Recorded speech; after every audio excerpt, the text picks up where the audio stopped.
नमस्कार, आवाज समाचार में आप सभी का स्वागत है। मैं हूं सीमा। खबरों की शुरुआत करते हैं और सबसे पहले नजर डाल लेते हैं हेडलाइंस पर। भारत के गगनवीर शुभांशु शुक्ला की स्वदेश वापसी, 433 घंटे अंतरिक्ष में बिता देश को किया गौरवान्वित।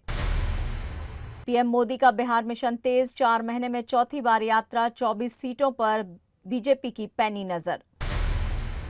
भारतीय नर्स निमिषा प्रिया की यमन में फांसी टली, भारत सरकार की कोशिशों से मिली राहत। उद्धव राज की जोड़ी पर केंद्रीय मंत्री रामदास अठावले का तंज, बोले मराठी एजेंडा अब सिर्फ वोट तक सीमित। महाराष्ट्र के कोयना डैम से 7,100 क्यूसेस पानी छोड़ा, कराड़ और सांगली में बाढ़ का अलर्ट।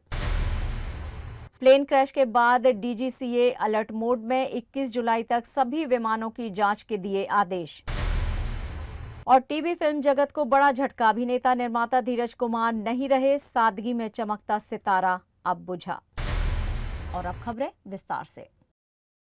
भारत के अंतरिक्ष इतिहास में आज एक गौरवशाली पन्ना और जुड़ गया है। भारतीय गगनयात्री शुभांशु शुक्ला सफलतापूर्वक अंतर्राष्ट्रीय अंतरिक्ष स्टेशन से लौट आए हैं। भारत का झंडा पहली बार आईएसएस पर लहराने वाले शुभांशु ने न केवल वैज्ञानिक सफलता पाई, बल्कि 140 करोड़ भारतीयों के आत्मसम्मान को नई ऊंचाई दी है।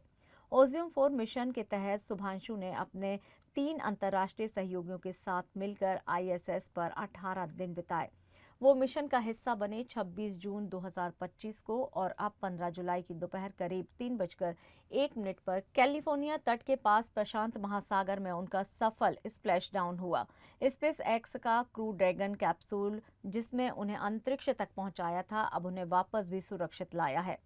आईएसएस ने अनडॉकिंग भारतीय समय के अनुसार सोमवार शाम 4:45 पर हुई थी, जिसके ठीक 22 घंटे बाद वे गगनवीर धरती पर लौटे।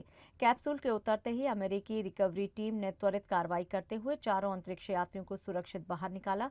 शुभांशु शुक्ला के चेहरे की मुस्कान अंतरिक्ष मिशन की सफलता से कहीं ज्यादा भारत के आत्मगौरव की चमक बन गई है। मिशन के दौरान उन्होंने 433 घंटे यानी कि लगभग 18 दिन अंतरिक्ष में बिताए और पृथ्वी की 288 बार परिक्रमा की। इस दौरान उन्होंने करीब 76 लाख मील का सफर तय किया, जो तकनीक, आत्मविश्वास और भारत की क्षमता का प्रतीक है। मिशन के अन्य सदस्य थे अमेरिकी कमांडर पैगी विटसन, पोलैंड के स्लॉब्ज और हंगरी के टिबोर कापू। ये सभी अंतरिक्ष यात्री वैज्ञानिक प्रयोगों और तकनीकी परीक्षणों में शामिल रहे हैं। पहले शुभांशु की वापसी 11 जुलाई को तय थी, लेकिन तकनीकी कारणों से उन्हें 3 दिन आगे बढ़ाना पड़ा। आज जब वो लौटे तो पूरे भारत की निगाहें उस मुस्कान पर टिकी थी, जिसमें गर्व, समर्पण और देश प्रेम साफ झलकता रहा। भारत का स्पेस फ्यूचर अब और भी उज्जवल दिखाई दे रहा है और इसका श्रेय उन लोगों को है जो सितारों को छूने का सपना नहीं, हकीकत बना रहे हैं। आवाज इंडिया की टीम की ओर से गगनवीर शुभांशु को दिल से सलाम और उनके इस ऐतिहासिक मिशन को तहे दिल से बधाई। नमस्कार, आवाज इंडिया में आप सभी का स्वागत है। मैं हूं सीमा। बिहार की सियासी जमीन पर एक बार फिर से प्रधानमंत्री नरेंद्र मोदी के कदमों की आवाज सुनाई देगी। 4 महीने में ये उनका चौथा दौरा है और इस बार नजर है सीधे 24 विधानसभा सीटों पर।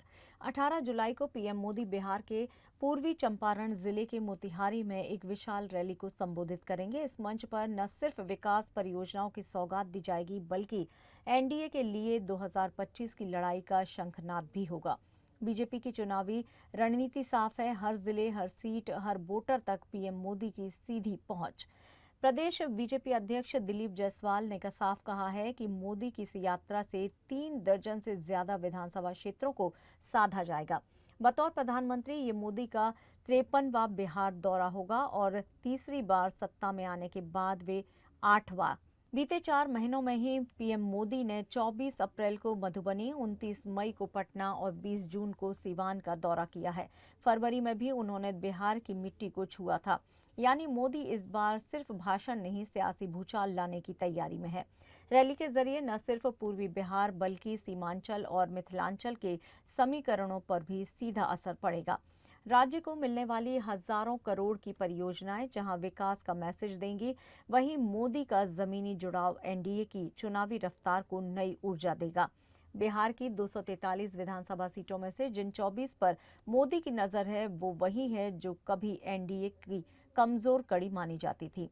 अब वहां बीजेपी जीत की स्क्रिप्ट तैयार करती दिख रही है।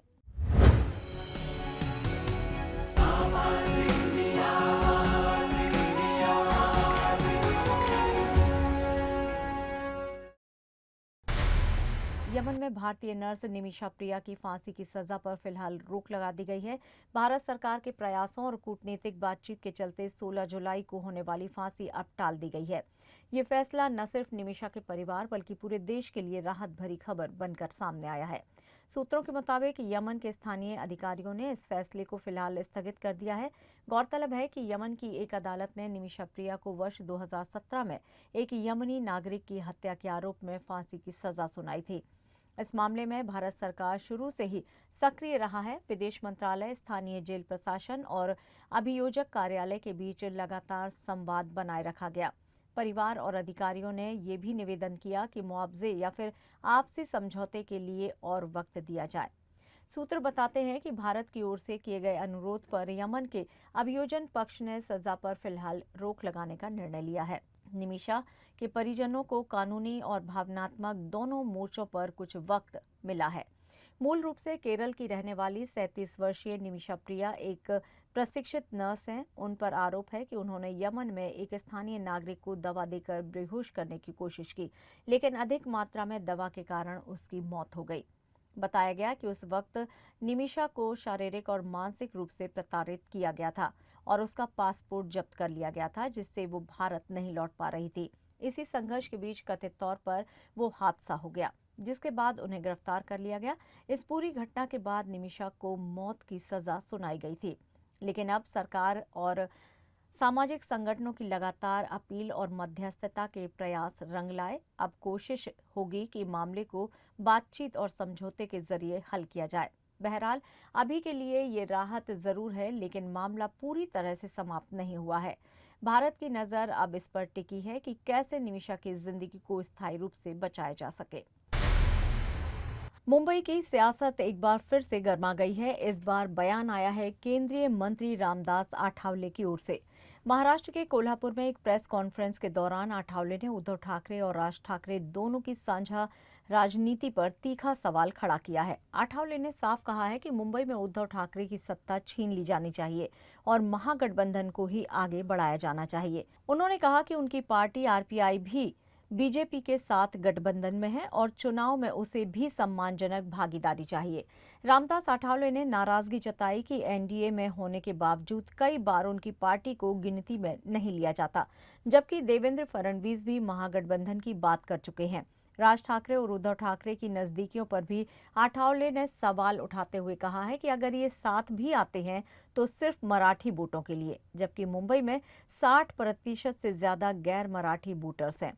आठवले ने आगे ये भी कहा कि मराठी हमारी मातृभाषा है, लेकिन हम हिंदी का भी सम्मान करते हैं क्योंकि ये हमारी राष्ट्रभाषा है। जबरदस्ती से भाषा नहीं सिखाई जा सकती।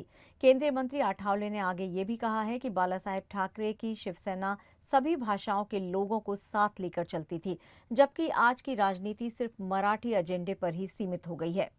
आमची भूमिका अशी आहे की रिपब्लिकन पक्षाला महापालिका, नगरपालिका, जिल्हा परिषद, पंचायत समिती यामधल्या काही जागा मिळाल्या पाहिजे। आता एक तर एकनाथ शिंदेची शिवसेना आणि अजितदादांची जी राष्ट्रवादी काँग्रेस आहे, त्यांना असं वाटतंय की रिपब्लिकन पक्ष हा बीजेपीच्या कोट्यात आहे।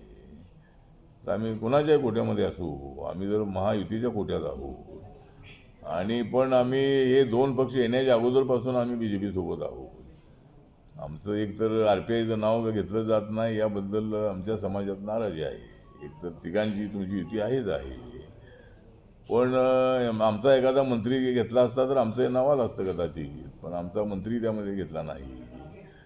आणि आता तरी आम्हाला काय एक दोन महामंडळाची अध्यक्षपद आम्हाला द्यावीत अशी मागणी आमची आहे। आम्ही देवेंद्रजींना पूर्वी भेटलेलो आहोत। मुंबईमधली उद्धव ठाकरेंच्या हातातली सत्ता जी आहे ती सत्ता हिसकावून घेतली पाहिजे आणि आपणच त्यांना सत्तेवर बसवलेलं आहे।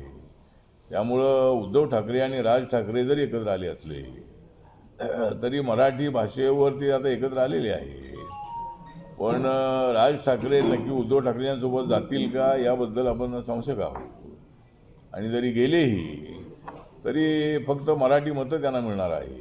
त्यावेळेला जे नॉन मराठी मतं 60% जास्त मतं आहे. मराठी मतं मुंबईमध्ये 40% आहेत. आणि आता हे 60% जे लोक आहेत ते सगळे आता टोटली यांच्या विरोधामध्ये आहेत. बाळासाहेब ठाकरे असताना त्यांनी उत्तर भारतीय आघाडी बनवली होती, साऊथ इंडियन आघाडी बनवली होती, गुजराती आघाडी बनवली होती आणि सगळ्या भाषेच्या लोकांना त्यांनी सोबत घेतलं होतं. पण राज ठाकरेंनी मात्र त्याच्या विपर्यास करून फक्त मराठी भाषेवर त्यांनी कॉन्सन्ट्रेट केलेलं आहे. आणि त्यामुळं बाळासाहेब ठाकरेंच्या विरोधात भूमिका घेणाऱ्या राज ठाकरेसोबत उद्धव ठाकरे जाणार का, तर त्यांनी जाऊ नये अशी माझी भूमिका आहे. जर ते बाळासाहेबांचे खरे जर वारसदार असतील तर त्यांनी राज ठाकरेंच्या सोबत जाऊ नये, कारण आता राज ठाकरे काय बाळासाहेबांचे वारसदार नाहीत. महाराष्ट्र के जीवनदायिनी कोयना नदी इन दिनों फिर से उफान पर है और इसका सबसे बड़ा कारण है कोयना डैम का लगातार बढ़ता जलस्तर। तेज बारिश की वजह से आज यानी कि 15 जुलाई को कोयना डैम का जलसाठा 74 टीएमसी के पार पहुंच गया, जिसके बाद प्रशासन ने डैम के 6 दरवाजे खोलने का फैसला लिया। जहां 5000 क्यूसेस पानी छोड़ा गया था, वहीं अब 7100 क्यूसेस पानी सीधे कोयना नदी में विसर्ग किया जा रहा है। इससे डैम के आसपास के इलाके जैसे कोयना नगर, कराड़, पाटण और सांगली में खतरे का माहौल बन गया है। नदी किनारे बसे लोगों को अलर्ट पर रखा गया है और प्रशासन की ओर से लगातार निगरानी की जा रही है। आपदा प्रबंधन टीमों को भी तैनात कर दिया गया है ताकि किसी भी स्थिति से समय पर निपटा जा सके। लगातार मूसलाधार बारिश के कारण पानी की आवक तेज बनी हुई है। ऐसे में लोगों से अपील की गई है कि वे नदी के आसपास ना जाएं और प्रशासन के दिशा निर्देशों का पालन करें। स्थिति गंभीर बनी हुई है और अगले 24 घंटे इस इलाके के लिए बेहद अहम माने जा रहे हैं। एयर इंडिया के प्लेन क्रैश के बाद अब डीजीसीए एक्शन मोड में आ गया है। डीजीसीए ने बड़ा फैसला लेते हुए देश में संचालित सभी विमानों की जांच को अनिवार्य कर दिया है। ये फैसला AAIB की उस रिपोर्ट के बाद लिया गया जिसमें अहमदाबाद में हुए एयर इंडिया हादसे की जांच के अहम संकेत मिले थे। डीजीसीए ने निर्देश दिया है कि सभी विमान कंपनियां खासकर बोइंग 787 और 737 सीरीज की उड़ानों में फ्यूल स्विच लॉकिंग सिस्टम की जांच 21 जुलाई तक पूरी करें। इस जांच में इंजन स्विच फ्यूल सिस्टम को विशेष रूप से परखा जाएगा। डीजीसीए का कहना है कि यात्रियों की सुरक्षा सर्वोपरि है और इस तरह की किसी तकनीकी खामी को नजरअंदाज नहीं किया जा सकता। AAIB की रिपोर्ट में सामने आया है कि क्रैश वाले विमान के दोनों फ्यूल कंट्रोल स्विच रन से कटआउट स्थिति में चले गए थे, जिससे दुर्घटना की आशंका जताई जा रही है।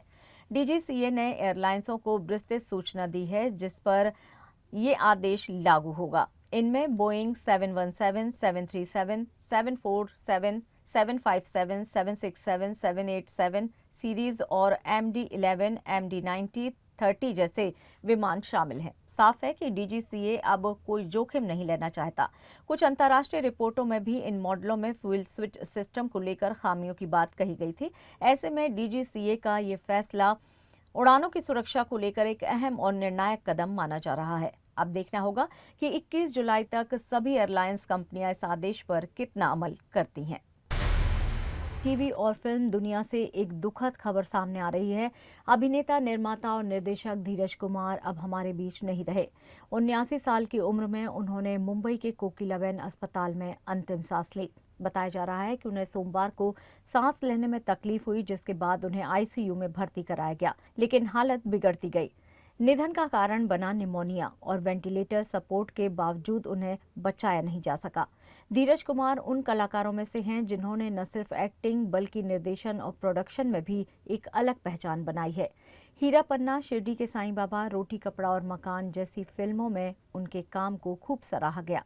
उन्होंने अपने करियर की शुरुआत बतौर मॉडल की थी और राजेश खन्ना, सुभाष घई जैसे दिग्गजों को टैलेंट हंट कंपटीशन में टक्कर दी थी। लेकिन असली कमाल तब दिखा जब उन्होंने टीवी इंडस्ट्री को दिए ओम नमः शिवाय, श्री गणेश, मन में है विश्वास और इश्क सुभान अल्लाह जैसे बेहतरीन शोज। उनका जाना एक युग का अंत है, वो युग जहां सादगी में भी भव्यता थी और एक्टिंग में भी आध्यात्मिकता। इंडस्ट्री में शोक की लहर है और फैंस उन्हें नम आंखों से याद कर रहे हैं। धीरज कुमार अब भले ही इस दुनिया में ना हों, लेकिन उनके बनाए किरदार, कहानियां और यादें हमेशा हमारे बीच जिंदा रहेंगी। वो सिर्फ कैमरे के सामने नहीं, कैमरे के पीछे भी एक ऐसे साधक थे जिन्होंने इंडस्ट्री को आत्मा से छुआ। आवाज इंडिया चैनल की ओर से अभिनेता, निर्माता और निर्देशक धीरज कुमार जी को भावभीनी श्रद्धांजलि। खबरों में यहाँ लेंगे एक छोटा सा ब्रेक। आप बने रहिए आवाज समाचार के साथ।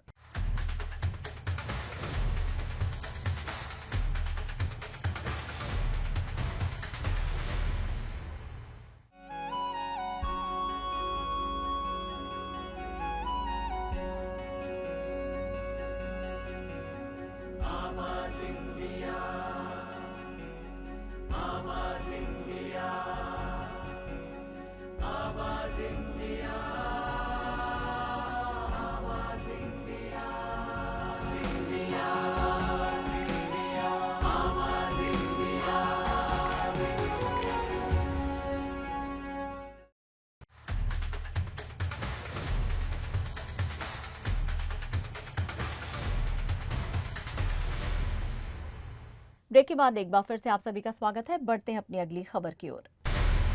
बिहार विधानसभा चुनाव नजदीक आते ही सियासी हलचल तेज हो गई है। इस बार ओवैसी की पार्टी एमआईएम ने बड़ा ऐलान करते हुए महागठबंधन से दूरी बना ली है। एमआईएम अब ना तो महागठबंधन का हिस्सा बनेगी और ना ही इंडिया गठबंधन में ही शामिल होगी। ओवैसी ने दो टूक कह दिया है कि अब एक तरफा प्यार नहीं चलेगा। उन्होंने दावा किया है कि उनकी पार्टी ने खुद राष्ट्रीय जनता दल को प्रस्ताव भेजा था, लेकिन उन्हें ठंडी प्रतिक्रिया मिली। इसके बाद एमआईएम अब तीसरे मोर्चे की तैयारी में जुट गया है। पार्टी चीफ असदुद्दीन ओवैसी ने एक निजी मीडिया को कहा है कि हम पर लगाए गए आरोप झूठे हैं। वे नहीं चाहते कि गरीब और दबे कुचले वर्ग से कोई नेता उभरे। उनकी नज़र में सिर्फ वही लोग चल सकते हैं जो आंख मूंदकर उनके पीछे चलें। एमआईएम अब बिहार चुनाव अपने दम पर लड़ेगी। पार्टी प्रमुख ने यह भी साफ कर दिया है कि सीमांचल उनका फोकस रहेगा और पार्टी के बिहार अध्यक्ष अख्तरुल इमान की तीसरी मोर्चे वाली रणनीति को समर्थन मिलेगा। ओवैसी ने चुनाव आयोग पर भी सवाल उठाए। उन्होंने कहा कि एसआईआर एनसीआर को पिछले दरवाजे से लागू करने की कोशिश है। आयोग के बयानों की जगह सूत्रों से खबरें क्यों आ रही हैं? गौरतलब है कि बिहार चुनाव अक्टूबर-नवंबर में संभावित है और इस बार मुकाबला त्रिकोणीय होने के संकेत मिल रहे हैं। बिहार में वोटर लिस्ट की समीक्षा के दौरान अब ऑनलाइन फॉर्म भरने वालों को भी सतर्क रहने की जरूरत है। चुनाव आयोग ने साफ कर दिया है कि ऑनलाइन गणना प्रपत्र भरने वाले मतदाताओं का भी फिजिकल वेरिफिकेशन होगा। बीएलओ यानी कि बूथ लेवल ऑफिसर घर घर जाकर ऐसे मतदाताओं की पुष्टि करेंगे। बिना बीएलओ सत्यापन के फॉर्म अमान्य माना जाएगा। ये कदम इसलिए उठाया गया है ताकि किसी भी तरह की फर्जी एंट्री या गड़बड़ी को रोका जा सके। इस दौरान अवैध प्रवासियों की पहचान पर भी फोकस है। नेपाल, बांग्लादेश और म्यांमार के लोगों की उपस्थिति ने प्रशासन को अलर्ट कर दिया है। इसी मुद्दे पर सियासत भी गर्मा गई है। तेजस्वी यादव ने केंद्र और राज्य सरकार को घेरते हुए आरोप लगाया है कि जो विदेशी घुसे हैं उसकी जिम्मेदारी पूरी तरह से बीजेपी और नीतीश कुमार की है। बीएलओ का सत्यापन अब हर वोटर के लिए जरूरी है, चाहे आपने फॉर्म ऑनलाइन भरा हो या फिर ऑफलाइन। शिवसेना उद्धव बालासाहेब ठाकरे दल के नेता और सांसद संजय राउत ने तीखा हमला बोला है। बता दें कि उप मुख्यमंत्री एकनाथ शिंदे ने मुंबई के दादर इलाके में स्थित वीर सावरकर हॉल में पार्टी पदाधिकारियों की विशेष बैठक बुलाई थी। इस बैठक में शिंदे ने कहा है कि उनके विधायकों की हर बड़ी गलती का जवाब उनसे मांगा जाता है। आइए पहले आपको बताते हैं कि शिंदे ने अपने पदाधिकारियों से क्या कहा। शिवसेना विधायक संजय गायकवाड़ द्वारा कैंटीन कर्मचारियों को थप्पड़ मारने का वीडियो वायरल होने के बाद सियासत गर्म है। खराब खाने को लेकर हुई इस घटना पर पार्टी प्रमुख एकनाथ शिंदे ने नाराजगी जाहिर की है। इस दौरान शिंदे ने कहा है कि विधायकों की गलती की जिम्मेदारी मुझसे पूछी जाती है। उन्होंने नेताओं को चेताया है कि कुछ मंत्रियों को बदनामी के चलते पहले ही घर जाना पड़ा है। शिंदे ने यह भी कहा है कि अगर मजबूर किया गया तो मुझे अपने ही लोगों पर कार्रवाई करनी पड़ेगी। उन्होंने कार्यकर्ताओं से अपील की है कि कम बोलो, ज्यादा काम करो और संगठन की छवि खराब न होने दो। साथ ही उन्होंने आरोप लगाया है कि कुछ लोग सुनियोजित तरीके से शिवसेना की छवि को खराब करने की कोशिश कर रहे हैं। शिंदे के इस बयान पर तंज कसते हुए संजय राउत ने कहा है कि शिंदे के पास जितने भी नेता या विधायक हैं उन पर कोई साजिश नहीं होती, क्योंकि वे सभी खुद कांड मास्टर हैं। राउत ने कहा है कि जैसे सरकारें किसी को पद्मश्री या अन्य उपलब्धियां देती हैं, उसी तरह शिंदे सेना में विधायकों को कांड मास्टर की पदवी देनी चाहिए। कोई साजिश नहीं है, उनके साथ जो लोग हैं उनको साजिश की जरूरत नहीं है, वो अपने आप ही सब कांड करते हैं, तो सब कांड मास्टर है। जैसे किसी को पद्मश्री देते हैं, पद्म भूषण देते हैं, वैसे उनके मंत्रियों को और विधायकों को एक पदवी देनी चाहिए, कांड मास्टर। केंद्र शासित जम्मू कश्मीर में शिक्षा व्यवस्था को मजबूत करने की दिशा में बड़ा कदम उठाया जा रहा है। प्रदेश सरकार अब 7 साल पहले फ्रीज किए गए शिक्षकों के पदों को डी फ्रीज करने की तैयारी में है। एक निजी न्यूज एजेंसी को दिए गए बयान में अधिकारियों ने बताया है कि 6,576 में से 3,288 पदों को बहाली के लिए खोला जा सकता है। गौरतलब है कि 5 अगस्त 2019 से पहले तत्कालीन राज्यपाल सत्यपाल मलिक की अध्यक्षता में जीएलटी ने इन पदों पर 2030 तक रोक लगा दी थी। लेकिन अब शिक्षा मंत्री सकीना इट्टू ने निर्देश दिया है कि सभी औपचारिकताएं पूरी कर जम्मू कश्मीर सेवा चयन बोर्ड को भर्ती प्रक्रिया शुरू करने के लिए सूचित किया जाए। प्रदेश के सरकारी स्कूलों में फिलहाल 8,300 से ज्यादा पद रिक्त हैं। अकेले जम्मू कश्मीर में 10 जिलों में 1,665 अध्यापकों की कमी है। डोडा, किश्तवाड़ और रामबन जैसे जिलों में हालात भी गंभीर हैं। शिक्षा मंत्री ने विभागीय पदोन्नति समिति और जम्मू कश्मीर लोक सेवा आयोग को भी सक्रिय करने को कहा है, ताकि लेक्चरर, प्रधानाध्यापक और प्रधानाचार्य जैसे पद जल्दी से भरे जा सके। बैठक में महिला साक्षरता दर को लेकर भी विशेष चर्चा की गई है। सरकार अब शिक्षा ढांचे में सुधार के साथ साथ रिक्त पदों को भरकर शिक्षकों की उपलब्धता सुनिश्चित करना चाहती है। उद्धव ठाकरे और राज ठाकरे की मुलाकात के बाद अब एकनाथ शिंदे ने भी बड़ी राजनीतिक रणनीति की तैयारी कर ली है। मुंबई के शिवाजी पार्क स्थित सावरकर स्मारक सभागृह में शिवसेना शिंदे गुट ने पार्टी पदाधिकारियों के साथ अहम बैठक की। चुनाव से पहले हुई इस बैठक और चर्चा को बेहद अहम माना जा रहा है। मंच से उप मुख्यमंत्री एकनाथ शिंदे ने साफ शब्दों में कहा, अगर पार्टी की छवि खराब करने वाले तत्व सामने आए तो परिवार के भीतर ही सख्त कार्रवाई से पीछे नहीं हटेंगे। कार्यक्रम के दौरान कार्यकर्ताओं को संयम और जवाबदेही का निर्देश दिया गया। वहीं विधायक दीपक केसरकर ने पार्टी संगठन के चुनाव और पार्टी कार्यकर्ताओं के लिए चुनावी तैयारी के लिए नए ऐप सहित बैठक के फैसलों की जानकारी मीडिया को दी और विरोधियों पर उप मुख्यमंत्री की छवि बिगाड़ने का आरोप भी लगाया। आणि याच्यामध्ये सर्वात महत्त्वाचा जो मुद्दा होता हा लोकशाहीचा होता। इलेक्शन कमिशनने ज्या सूचना शिवसेना पक्षाला दिलेल्या होत्या त्याची अंमलबजावणी आदरणीय बाळासाहेब असताना त्यांनी आपल्या पक्षामध्ये केलेली होती आणि त्याप्रमाणे पक्षाच्या निवडणुकांची पद्धती त्यांनी ठरवून दिलेली होती। परंतु मध्यंतरीच्या काळामध्ये नेमणुका करण्याची एक वेगळी पद्धत ही पुन्हा एकदा या पक्षामध्ये येऊ घातलेली होती आणि ज्याला मगाशी आपण मला प्रश्न केलेला होता सुप्रीम कोर्टामध्ये असलेल्या केसच्या संदर्भात, त्याला सुद्धा ह्याचा उल्लेख आलेला होता की ही जी लोकशाही पद्धत होती पक्षामध्ये ती कुठेतरी संपलेली होती आणि ती पुन्हा एकदा पुनर्जीवित होते।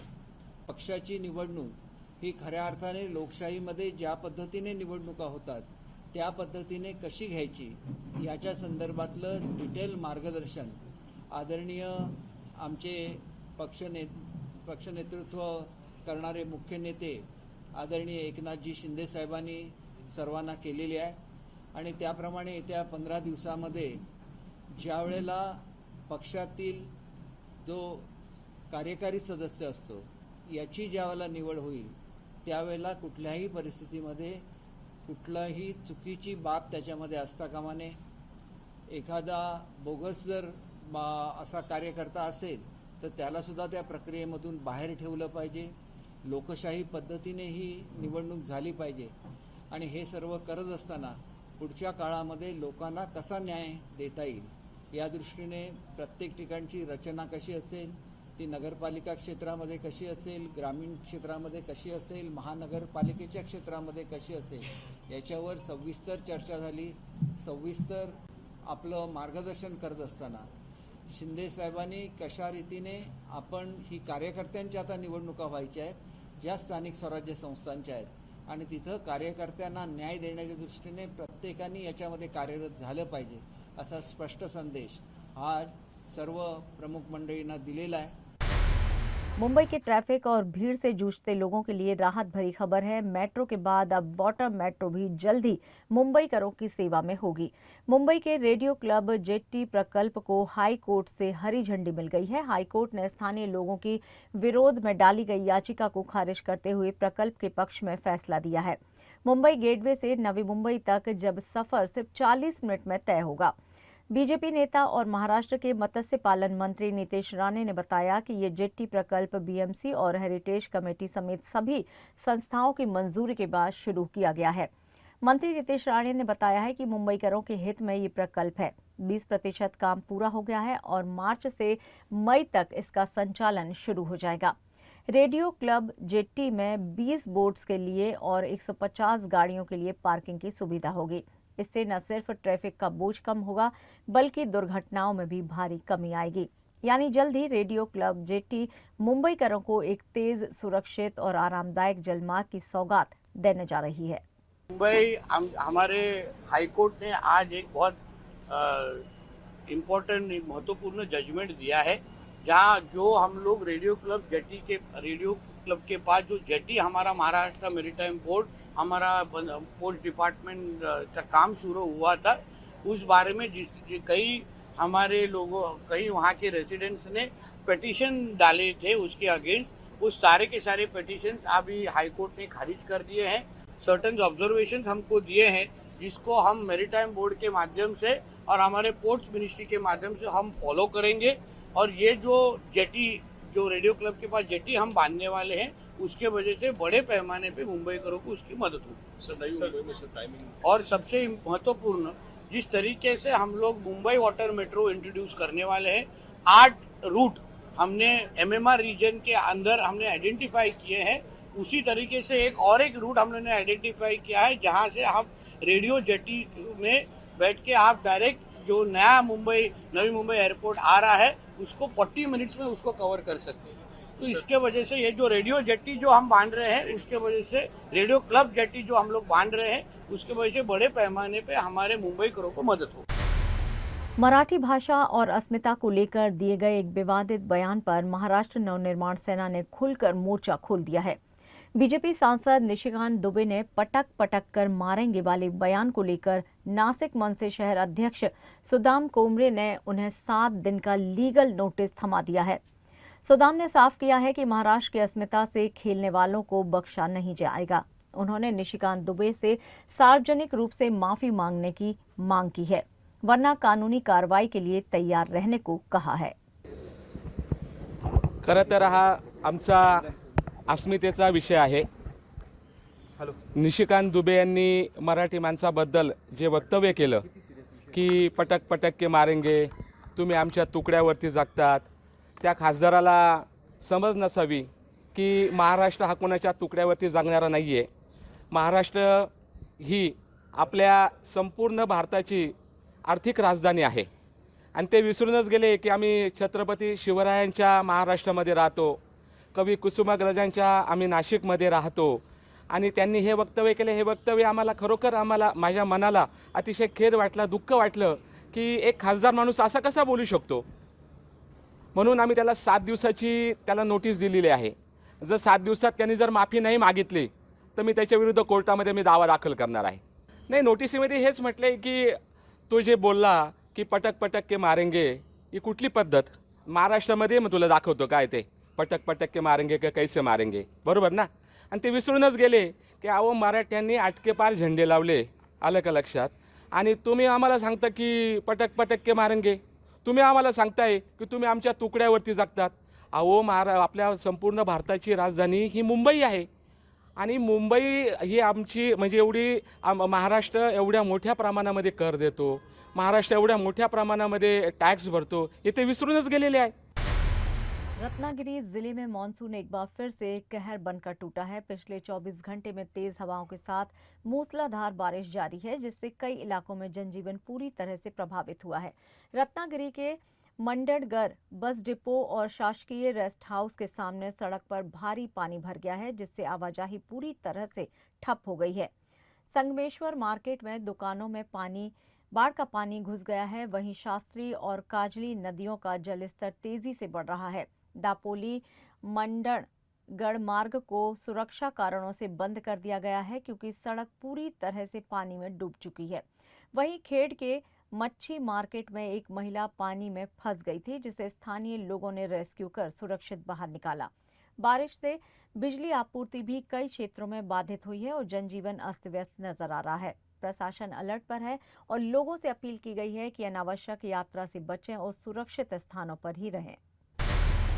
और आवाज समाचार में यहाँ लेंगे एक छोटा सा ब्रेक। आप बने रहिए हमारे साथ।